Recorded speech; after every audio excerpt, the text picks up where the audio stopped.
M'indigne, c'est qu'en 2025, on lui laisse du temps de parole sur une télévision. C'est complètement fou. On parle quand même de Pierre Ménès. Autrement dit, un mec qui a embrassé une meuf sur un plateau télé sans son consentement. Un mec qui a levé la jupe de quelqu'un sans son consentement. Rien que pour ça, c'est un agresseur S et il ne devrait pas être en train de discuter sur un plateau puisque ce devrait être en prison. Point. Surtout que ce type a eu le culot de porter plainte pour diffamation, alors qu'on a les preuves, on a vu les séquences, c'est pas ça la télé, en public, c'est ça la folie. Comment ce mec n'a pas été condamné lourdement pour ça? Parce que je suis désolé, quand tu es un agresseur S et que tu embrasses une meuf sans consentement, tu dois aller en prison, et pas 3 mois avec sursis, je suis désolé. Maintenant, si on reprend tous les propos de Pierre Ménès, il explique que son gosse était archi nul au foot, que dans ce club de foot en question, on lui faisait pas la passe, etc.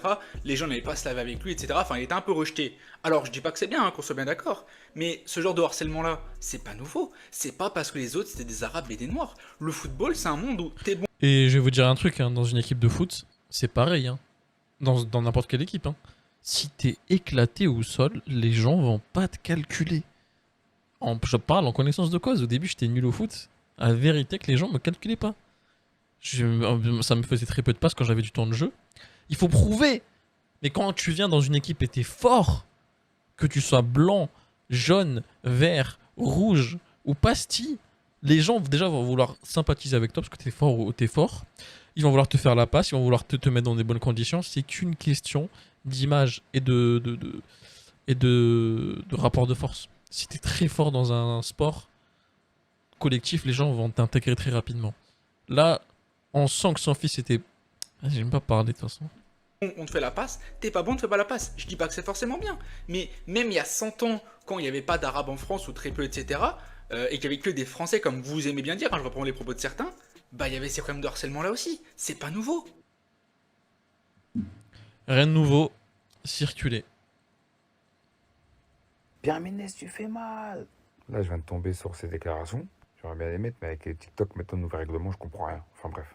Il dit que voilà, il a inscrit son fils au foot à Torcy. Et au bout du troisième entraînement, son fils l'a dit: Papa, j'ai pas envie d'aller au foot. Tu connais, c'est un daron. Il a demandé pourquoi. Il a dit: Ouais, ils me font pas la passe. Ils veulent pas se doucher avec moi. Et il dit quoi? Dans l'équipe, il n'y a que des rebeux, il n'y a que des Renois. Et en équipe de France, il n'y a que des Renois. Les seuls babtous qu'il y a dans le foot, c'est gardien de but latéral. Pierre Ménès avec des déclarations comme ça. Tu fais mal, champion. Pas Ouais, vrai. parce que du coup, t'enlèves Griezmann, t'enlèves plein de joueurs qui ont joué en équipe de France, quoi. Éducateur, essaie de comprendre le pourquoi du comment, tu vois. Rentre pas dans la guerre.